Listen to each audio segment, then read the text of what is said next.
देखिए, मैं पहले दिन से, पदयात्रा शुरू होने के पहले से ये कह रहा हूं कि मैं शराबबंदी के बिल्कुल विरोध में हूं। कोई इफ बट किंतु परंतु नहीं है। और इसका आधार ये है, पहला आधार ये है कि शराबबंदी को लेकर दुनिया में, बिहार में, देश में नहीं, दुनिया में कहीं कोई ऐसा प्रमाण नहीं है कि शराबबंदी के जरिए किसी राज्य, किसी देश ने अपना सामाजिक आर्थिक भला या विकास किया हो। तो पहले तो ये तथ्यहीन है, आधारहीन नीति है। दूसरी बात, शराबबंदी तो हुई ही नहीं है। शराबबंदी के नाम पर शराब के दुकान बंद हो गए हैं, लेकिन होम डिलीवरी तो घर घर हो ही रहा है। नतीजा क्या हुआ? शराब की दुकान बंद हो गई, उससे सरकार को, बिहार के लोगों को हर साल 15,000 20,000 करोड़ का राजस्व का नुकसान हो रहा है। शराब घर घर बिक रही है, 200 रुपए की शराब 4,000 में बिक रही है, या गलत शराब बिक रही है। जो ये पैसा जो सरकार का नुकसान हो रहा है बिहार के लोगों का, ये पैसा जा कहाँ रहा है? ये पैसा जा रहा है भ्रष्ट प्रशासन के पास और शराब माफिया के पास। इसके साथ ही जो और इसके पहलू हैं, सामाजिक पहलू, जो गरीब तबके के लोग हैं, सामाजिक तौर पर जो गरीब है, पिछड़ा है, उनके परिवार के साथ, उनके महिलाओं के साथ जो अभद्रता हो रही है, जो बदमाशी हो रही है, आप जाकर देख लीजिए। 1 लाख से ज्यादा लोग जिन पर शराबबंदी का केस चल रहा है, उसमें ज्यादातर लोग, 2/3 लोग गरीब और पिछड़े समाज के लोग हैं। जो आदमी पैसा वाला है, समाज में रसूख रखने वाला है, शराब का धंधा कर रहा है, वो स्वच्छंद रूप से घूम रहा है। और गरीब का आदमी, अगर आपके यहाँ कोई गलती से शराब पकड़ लिया जाए, शराब नहीं, हमको यहाँ पासी समाज के ताड़ी का काम करने वाले लोग मिलते हैं। हर दिन महिलाएं बताती हैं कि कैसे घर में घुसकर उनके ताड़ी के बर्तन को तोड़ा जा रहा है, उनसे पैसा वसूला जा रहा है, उनको प्रताड़ित किया जा रहा है। कमोबेश वही स्थिति है। जो नए लड़के हैं, मोटरसाइकिल पर शराब का धंधा करना और तरह तरह के दूसरे तरीके का नशा का आना, ये सब चीज समाज के ताना बाना को बहुत लंबे समय तक प्रभावित करेगा। एक और अंतिम बात, कई बार सरकार के लोग, खुद मुख्यमंत्री ये दावा करते हैं कि गांधी जी ने ऐसा कहा। तो मैं पहले दिन से ये दावा कर रहा हूं और आपको चुनौती दे रहा हूं, नीतीश कुमार और उनके सरकार को, कि आपने अगर गांधी को पढ़ा है, समझा है, तो किसी के जरिए हमको वो पंक्ति दिखा दीजिए जिसमें गांधी जी ने शराबबंदी की बात कही है। गांधी जी ने जीवन में कभी भी सरकार के द्वारा शराबबंदी की बात कही ही नहीं है। गांधी जी ने ये कहा कि शराब, समाज में ये प्रयास होना चाहिए कि लोग शराब न पिए। गांधी जी ने उस हिसाब से ये भी कहा कि आपको शाकाहारी होना चाहिए। लेकिन ये तो ऐसे हो गया कि सरकार ये कहे कि गांधी जी ने कहा है शाकाहारी होना अच्छा है, तो सरकार कानून बना दे कि जो भी शाकाहारी नहीं है, जो भी मांसाहारी है, नॉन वेजिटेरियन है, उसको आप पकड़ के जेल में डाल दीजिए। गांधी जी ने सरकार के द्वारा कानून बनाकर शराब रोकने की बात नहीं की। उन्होंने समाज को जगाने, समझाने और समाज को जागृत करके शराब के आदत को छुड़ाने की बात कही। तो जिन लोगों ने इसको लागू किया है, न उनको गांधी की समझ है, न दुनिया भर में जो सरकार की नीतियां हैं उसकी समझ है। आप जरा बताइए कि अगर शराबबंदी से ही लोगों का, समाज का भला होता, तो दुनिया में इतने बड़े बड़े देश हैं, इतने समाज आगे हैं, भारत से, बिहार से तो कोई तुलना ही नहीं है। उन्होंने अपने यहाँ शराबबंदी क्यों नहीं लागू की है? ये बेकार की बात है। सरकार का काम लोगों के लिए शिक्षा, रोजगार, सड़क, अस्पताल बनाना है। सरकार का काम ये नहीं है कि आप घर में क्या खा रहे हैं, क्या पहन रहे हैं, क्या पी रहे हैं। ये सरकार का काम नहीं है। इसलिए मैं शराबबंदी के बिल्कुल खिलाफ हूँ। कांग्रेस जो है नीतीश कुमार के नेतृत्व को एक्सेप्ट नहीं करना चाह रही, तो क्या लगता है महागठबंधन पर कोई असर पड़ेगा? नीतीश कुमार, मेरे भाई, नीतीश कुमार का नेतृत्व तो कौन एक्सेप्ट करने को तैयार है? बिहार की जनता तो नहीं है। लोकतंत्र में सबसे बड़ी मालिक तो जनता है। कौन दल किसका नेतृत्व मान रहा है, नहीं मान रहा है, वो तो सेकेंडरी बात है। आप लोगों को लगता है कि नीतीश कुमार कोई बहुत बड़े तोप चीज हैं। अरे मेरे भाई, अगर आप उनके पार्टी का भी परफॉर्मेंस देखेंगे तो यही नीतीश कुमार हैं जिनके दल को इसी बिहार की जनता ने 2010 में 117 एमएलए जिताया था। क्योंकि 2005 से 2009-10 के दौर में एक छवि बनी थी कि नीतीश कुमार ने बिहार को सुधारने के लिए कुछ काम किया है। हमको आपको लगता है कि काम का कोई वैल्यू नहीं है। वही नीतीश कुमार दूसरे टर्म के बाद जब चुनाव लड़े 2015 में, तो उनके पार्टी को 72 सीट आया, क्योंकि उनकी सुशासन की छवि धीरे धीरे कमजोर हुई। लोगों को दिखा कि भैया ये सरकार वैसी नहीं चला रहे हैं जैसे लोगों की अपेक्षा है। और फिर उसी नीतीश कुमार को 2020 में बिहार की जनता ने 42 MLA पे उतार दिया। तो 117 से आधा तो खो ही गए। तो जब बिहार की जनता ही आपको नेता नहीं मान रही है, 243 के विधानसभा में अगर आपके 42 विधायक है, तो आप बिहार के नेता कैसे हो गए? देवगौड़ा जी एक बार इंद्र कुमार गुजराल जी देश के प्रधानमंत्री बन गए थे, तो उनको क्या पूरे देश ने अपना नेता मान लिया? मुख्यमंत्री होना, मंत्री होना, प्रधानमंत्री होना ये अलग बात है, और समाज का नेता होना वो दूसरी बात है। तो नीतीश कुमार को जब बिहार की जनता ही नहीं मान रही है नेता, तो दूसरे लोग क्यों मानेंगे? राहुल गांधी का जो फैसला आया, उसके बाद लालू यादव से मिले, तेजस्वी भी राहुल गांधी से मिले हैं, तो अलग महागठबंधन से अलग नीतीश कुमार को साइड करके मिलना, इसको क्या? भाई आप इस पर बहुत ज्यादा दिमाग लगा रहे हैं। इन चीजों का कोई बहुत महत्व नहीं है। कौन किससे मिलता है, कौन बैठ के चाय पीता है, कौन बैठ के प्रेस वार्ता करता है? भाई पूरा विपक्ष करीब 26 पार्टियां यहाँ बिहार में बैठी, फिर बेंगलोर में बैठी। मैं शुरू से कह रहा हूं कि सिर्फ दलों के और नेताओं के मिलने से आप सशक्त विपक्ष या ऑल्टरनेटिव नहीं हो सकते। जब तक आपके पास कार्यक्रम नहीं हो, कोई नीति नहीं है, कार्यक्रम नहीं है, जमीन पर कार्यकर्ता नहीं है, और लोगों में आपके प्रति प्रेम नहीं है, विश्वास नहीं है, तब तक आप चाहे जितना नेता बैठ जाइए, उससे क्या होता है? मैं पहले उदाहरण देके भी बताता हूं। कई लोगों को लगता है कि 77 में सारे विपक्षी दल एक होकर उन्होंने इंदिरा जी को हरा दिया। ये बात सच्चाई थोड़ी ना है। अगर आप समझिए कि इमरजेंसी देश में लागू नहीं होता, इमरजेंसी का मुद्दा नहीं होता, जेपी का आंदोलन नहीं होता, तो सिर्फ विपक्षी दलों के एक होने से इंदिरा जी थोड़ी ना हार जाती। 1989 में देश ने देखा कि राष्ट्रीय मोर्चा की सरकार ने राजीव गांधी की कांग्रेस की सरकार को हरा दिया। तो सिर्फ दल एक साथ आकर थोड़ी ना हरा दिए। मुद्दा बोफोर्स था, भ्रष्टाचार मुद्दा था, उसके नाम पर पूरी जनता एक हुई, फिर दल एक हुए, तब ना आपको जीत मिलेगी।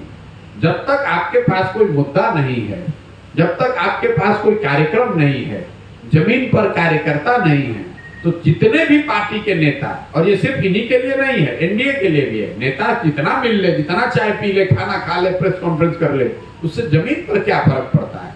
आप वारिसनगर में पत्रकारिता करते, आपको वारिसनगर में कितने लोग मिले, सामान्य आदमी जो राजनीति नहीं करता है, जो इस बात से अब कल तक भाजपा को दे रहा था, आज कह रहा है कि अब भाजपा को नहीं देंगे क्योंकि 26 लोग पटना में बैठक कर रहे हैं।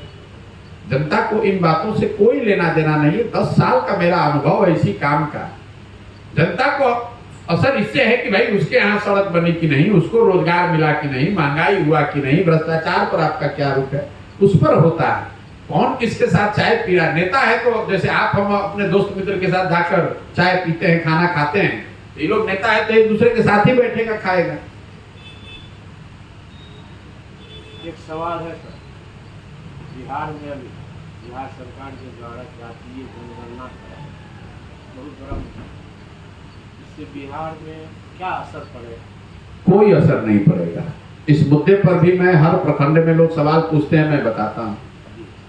जातीय, पहले बात तो जातीय जनगणना नहीं हुआ है, जातियों की संख्या का सर्वे हुआ है। तो इस बात को तो आप समझिए कि जनगणना और सर्वे में जमीन आसमान का फर्क है। जनगणना को संवैधानिक वैधानिक मान्यता है, सर्वे किसी भी राज्य के सरकार के द्वारा किया गया एक एडमिनिस्ट्रेटिव प्रयास है। पहला अंतर तो आप ये समझिए। तो लोगों को ये भ्रम में डाला जा रहा है कि जनगणना हो रही है। जनगणना केंद्र सरकार का विषय है, राज्य सरकार जनगणना करा ही नहीं सकती। दूसरी बात, जनगणना होने से क्या नुकसान है? अगर सरकार को जनगणना करने से पता चलता है कि किस समाज के कितने लोग हैं, उनकी क्या आर्थिक स्थिति है, तो इसमें क्या दिक्कत है? सरकार के पास ये जानकारी होनी चाहिए। आर्थिक सर्वेक्षण होते रहते हैं, MFHS का सर्वे होता है जिसमें पता चलता है कि जातियों के आधार पर किसके बच्चे को पढ़ाई की व्यवस्था है, किसके बच्चे को टीकाकरण हुआ कि नहीं हुआ। ये सर्वे इस तरह का होता रहता है। सिर्फ जनगणना कर लेने मात्र से अगर समाज की स्थिति सुधरती तो इतना तो पता है कि बिहार में प्रति व्यक्ति आय के हिसाब से आप देश में सबसे गरीब हैं। आप इसको क्यों नहीं सुधार पा रहे हैं? जो दलित समाज है उसकी जनगणना तो आजादी के बाद से हो रही है, उसकी स्थिति आपने क्यों नहीं सुधार दी? मुसलमानों की जनगणना तो हो रही है, उनकी स्थिति आपने बिहार में क्यों नहीं सुधार दी? तो सिर्फ जनगणना हो जाने से किसी की स्थिति नहीं सुधरेगी। स्थिति जानने के बाद उसको सुधारने के लिए ईमानदार प्रयास भी करना होगा। तो जो अभी सर्वेक्षण सरकार करा रही है, इनका इरादा कुछ किसी को सुधारने का नहीं है। इनका इरादा ये है कि समाज दो भाग में बट जाए। नीतीश कुमार का नाव डूब रहा है, उनको पता है कि अब 2 बरस का राजनीतिक कैरियर बचा हुआ है किसी तरीके से। अब एक बार समाज में फिर आग लगाइए और लोग इस बात पर बट जाएं कि जनगणना होना चाहिए कि नहीं होना चाहिए। आप ये भूल जाए कि आपके बच्चों की पढ़ाई हो रही है कि नहीं हो रही है। आप ये भूल जाए कि आपके गांव में सड़क का, नाली का, गली का, अस्पताल का, विद्यालय का क्या हालत है। तो आधे लोग लग जाएंगे जनगणना के ये सर्वे के विरोध में, आधे लोग लग जाएंगे सर्वे के पक्ष में। नीतीश कुमार का गाड़ी एक बार फिर निकल जाएगा। अरे भाई, समाज इतना बेवकूफ नहीं है और काठ की हांडी बार बार नहीं आप चढ़ा सकते। सर्वे हो गया, उनको इस पर काम करने दीजिए। जिन समाज के लोगों को फायदा, अगर कोई पीछे छूट गया है तो निश्चित तौर पर उसको लाभ मिलना चाहिए। इसमें दिक्कत क्या है?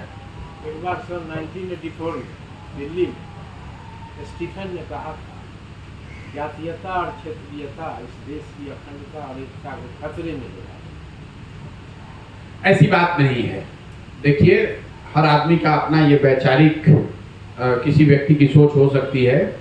जातियों को लेकर जो बिहार में समझ है या देश में हम लोग कहते हैं, ऐसा नहीं है कि जाति कोई बहुत यूनिक बात है। पूरे दुनिया में अगर आप ह्यूमैनिटी को, मानवता को समझते हैं तो ये मानव स्वभाव है। सोशल कॉन्ग्रीगेशन मतलब सामाजिक स्तर पर आप ऐसे लोगों के साथ रहते हैं जो आपको सामाजिक आर्थिक तौर पर अपना दिखता है। आप अफ्रीका में जाइएगा तो लोग ट्राइब के आधार पर एक दूसरे से जुड़े हुए हैं। अगर आप अमेरिका में जाइएगा तो स्किन के कलर के हिसाब से लोग जुड़े हुए हैं। लैटिनो है, ये एशियन है, ये अफ्रीकन है। तो जैसे वहां अफ्रीका में ट्राइब है, इंडिया में जाति है। ये सही है, गलत है, ये अलग बात है। होना चाहिए, नहीं होना चाहिए, अलग बात है। लेकिन ये समाज की सच्चाई है और इसके लिए कोई डिफेंसिव होने की जरूरत नहीं है। ये मानव स्वभाव है।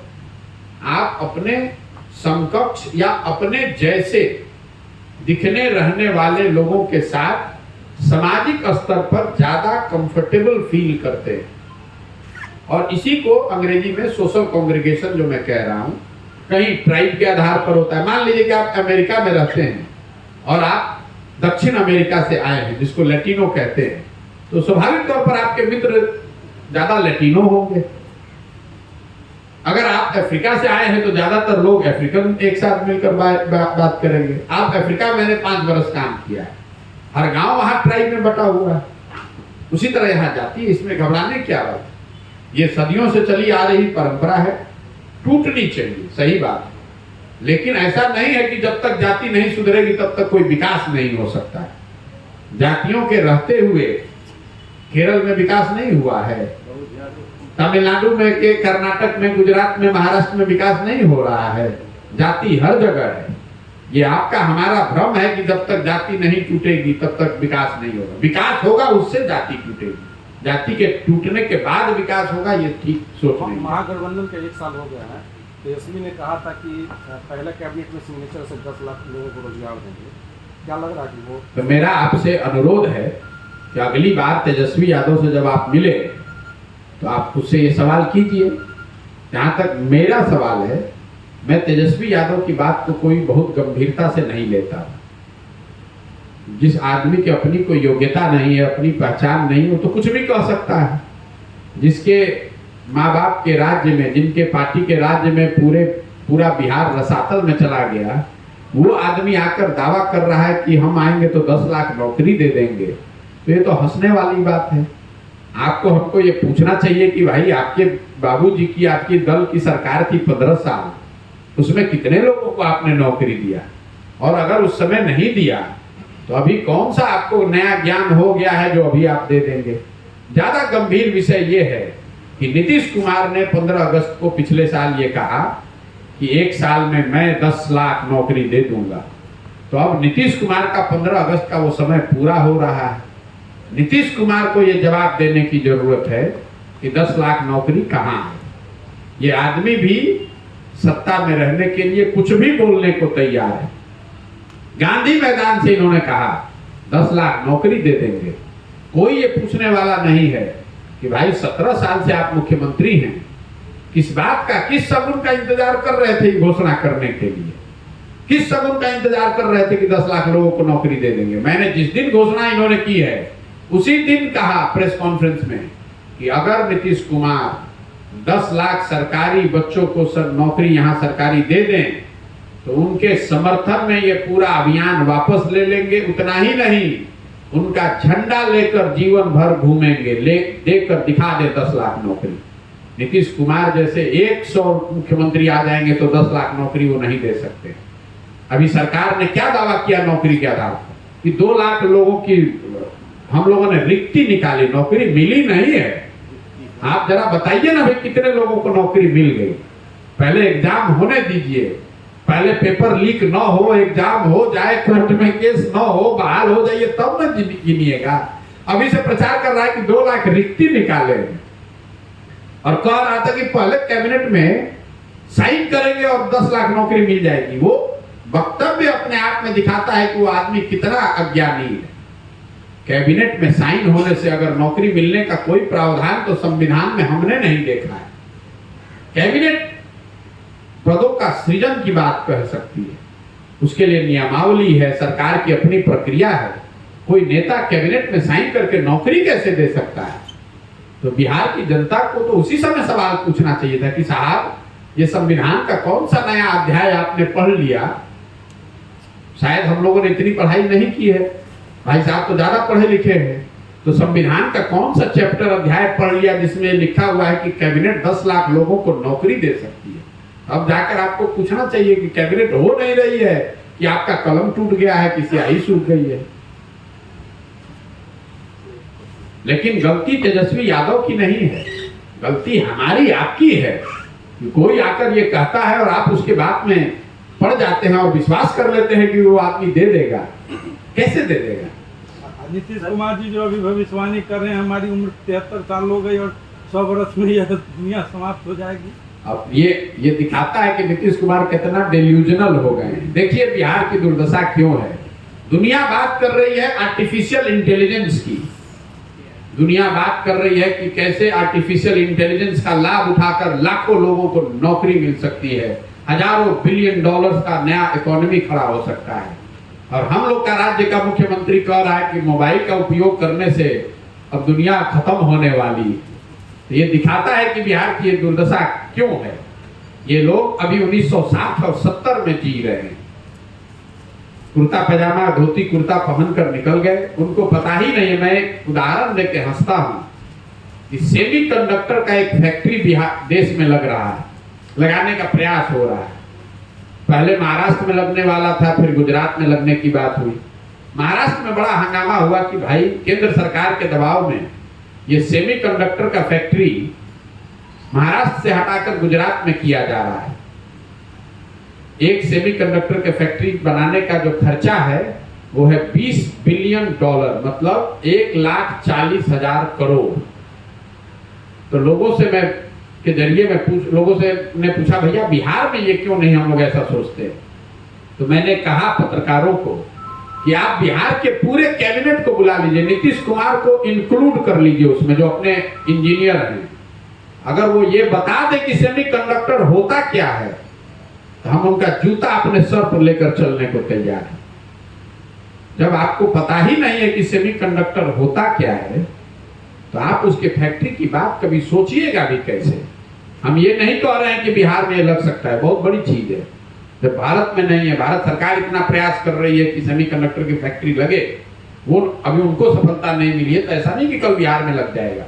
लेकिन आपके जो नेता हैं, आपके जो नेतृत्व करता है, उनको तो मालूम भी नहीं है कि ये क्या चीज है। नीतीश कुमार को अगली बार मिलिए तो पूछिए, सर आर्टिफिशियल इंटेलिजेंस से ट्रिलियंस ऑफ डॉलर का नया इकोनॉमी बन रहा है, लाखों लोगों को देश विदेश में रोजगार मिल रहा है, इस पर आपका क्या कहना है? तो नीतीश कुमार कहेंगे अरे छोड़िए, बाकी सबसे कुछ होता है? नहीं होता है, खाली 400 रुपया वृद्धावस्था पेंशन देने से होगा, साइकिल 10 साल पहले बांटे उससे होगा। पूरे बिहार को अनपढ़ मजदूर बना दिया इस आदमी ने। आप क्या अपेक्षा करते हैं? और ये लोग चाहते हैं कि समाज ऐसे ही रहे, ऐसे रहेगा तभी ना 9वां पास आदमी को अपना नेता मानेगा। बिहार में जो आदमी शर्ट के ऊपर गंजी पहन लिया, उसी को हम और आप कहते हैं कि ये जमीनी नेता है, जिसको भाषा का ज्ञान नहीं है, जिसको विषय का ज्ञान नहीं है, उसी को हम और आप समझते हैं कि ये बिहार का सही नेता है। कोई आदमी पढ़ा लिखा, समझदार, सेंसिबल बात करने वाला आ जाए तो बिहार के लोग कहते हैं कि नहीं चलेगा यहाँ बिहार में। इसीलिए तो हम लोग की ये दुर्दशा है। भ्रष्टाचार कहाँ नहीं है देश में, नेता कहाँ झूठ नहीं बोल रहे हैं, लेकिन किसी राज्य में देश में ये स्थिति नहीं है, इतनी भयावह स्थिति नहीं है जितनी बिहार में। कोई तमिलनाडु, गुजरात, महाराष्ट्र, कर्नाटक से आकर बिहार में मजदूरी कर रहा है, कहीं देखा है आपने? आपके हमारे बच्चे रोज ट्रेन में, बस में जानवरों की तरह बैठकर रोज मजदूरी करने जा रहे हैं। तो हम लोग की ये दुर्दशा है, और हम लोग जबरदस्ती जिसको कहते हैं मुंहजोरी कर रहे हैं कि हम बहुत अच्छे हैं। आप अच्छे थे। आजादी के बाद बिहार देश के 4-5 सबसे अच्छे राज्यों में गिनती इसकी होती थी। आज आप 28वें नंबर पर हैं। आप अपने जिले की दशा देख लीजिए। समस्तीपुर में भी 2-4 गो फैक्ट्री उद्योग था, चीनी मिल था, पेपर मिल था, जूट मिल था। दूसरे राज्यों में इन फैक्ट्रियों से आगे नए नए फैक्ट्री लग रहे हैं। हम लोग यहाँ जो फैक्ट्री था वो भी बंद हो गया। कभी आपने नीतीश कुमार को चीनी मिल के बारे में बात करते सुना? आपने जूट मिल पर नीतीश कुमार का कोई वक्तव्य सुना? आपने कोई चर्चा सुनी कि भाई समस्तीपुर में पेपर मिल कैसे चालू हो सकता है? उनकी चर्चा क्या है कि दुनिया का नाश होने वाला है, मोबाइल का इस्तेमाल करने से लोग पागल हो रहे हैं। यही आपका काम है।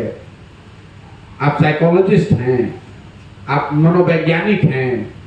आपको जो जनता ने काम दिया हो तो आप कर नहीं रहे हैं। सड़क, बिजली, पानी, अस्पताल, विद्यालय बना नहीं रहे हैं।